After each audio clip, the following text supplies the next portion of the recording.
Today, we are diving deep into an ancient idea, one that really gets to the very root of our mental habits. It's a concept from the Pali texts called asava.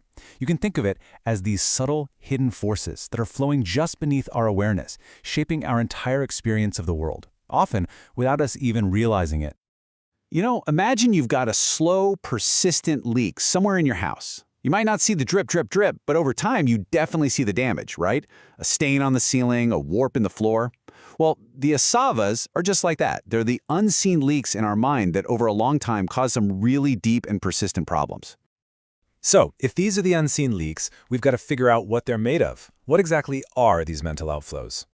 The Pali word is asava. It's a really powerful term, and it's got a few different translations that all paint a picture. You can call them taints, outflows, or even fermentations. I kind of like that one. It's like something spoiling from within.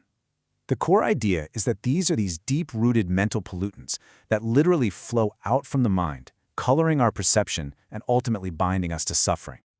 To really get what a tainted mind is, the ancient texts give us this beautiful image of its opposite, a mind that's like a perfectly clear and serene lake. That Pali phrase you see on the slide describes this state. Just think about it. When the water is totally still, you can see everything with perfect clarity. The shells, the gravel, the little fish swimming around. The texts are telling us that this is our mind's natural state, before it gets all stirred up by these outflows. So, what are these specific things that muddy the waters of the mind? Well, the tradition breaks it down into 4 distinct types. Each one is like a different kind of leak. Let's take a closer look. First up, we've got kamasa viva, the taint of sensual desire. This is that powerful, almost gravitational pull we feel toward everything that pleases our senses. It's that constant hunt for pleasant sights, nice sounds, good smells, tasty food, and pleasant feelings. And it's not just about simple enjoyment. It's the really deep-seated craving that keeps us on a treadmill, always wanting more. Next is bhavasava, the taint of becoming. Now this one's a bit more subtle, but oh man, is it powerful. This is the deep, deep craving for continued existence, that desire to be someone, to become something, to just keep going through time. You could say it's the engine behind our ambitions, our identities, and even our fear of not existing anymore. And then we have ditta sava, which is the taint of views. This is our tendency to grab onto fixed beliefs and ideologies and hold them up as the ultimate truth. It's when our opinions about the world become these rigid fortresses that we have to defend at all costs, and it makes us filter all of reality through this one fixed lens, closing us off from seeing things as they actually are. And finally, we get to the root of them all, avijjasava, the taint of ignorance. Now, this isn't about not knowing facts or being uneducated. It's a fundamental blindness to the true nature of reality, specifically, as the texts point out, not seeing the truths about suffering, what causes it, how to end it, and the path to get there. This core ignorance is basically the fertile ground where all the other taints can grow. Okay, so we've identified the 4 leaks. But this isn't just about diagnosing the problem. The texts are incredibly practical. They also lay out a very specific cure. The entire practice really hinges on this distinction right here. The texts talk about 2 ways of paying attention. With unwise attention, or ayoniso manasikara, we actually feed the taints. Unarisen ones start to sprout, and the ones that are already there just get stronger. But, and this is the key, with wise attention, yoniso manasikara, we starve them. Taints that haven't shown up yet are prevented, and the ones that have already arisen, they're abandoned. This just brilliantly shows that the solution isn't about what we experience, but how we pay attention to it.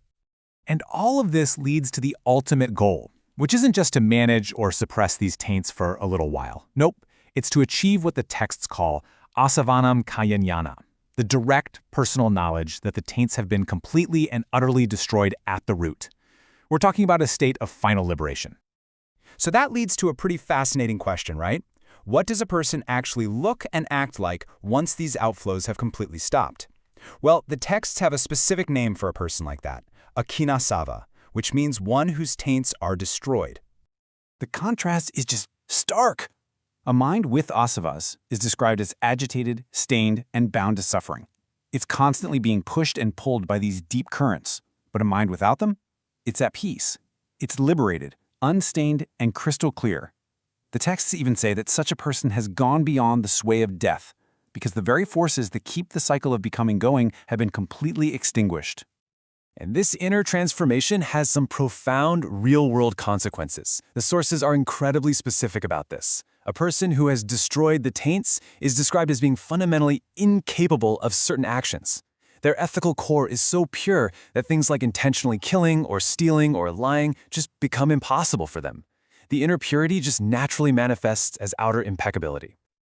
You know, there is maybe no more beautiful metaphor for this state in all of the texts than this one.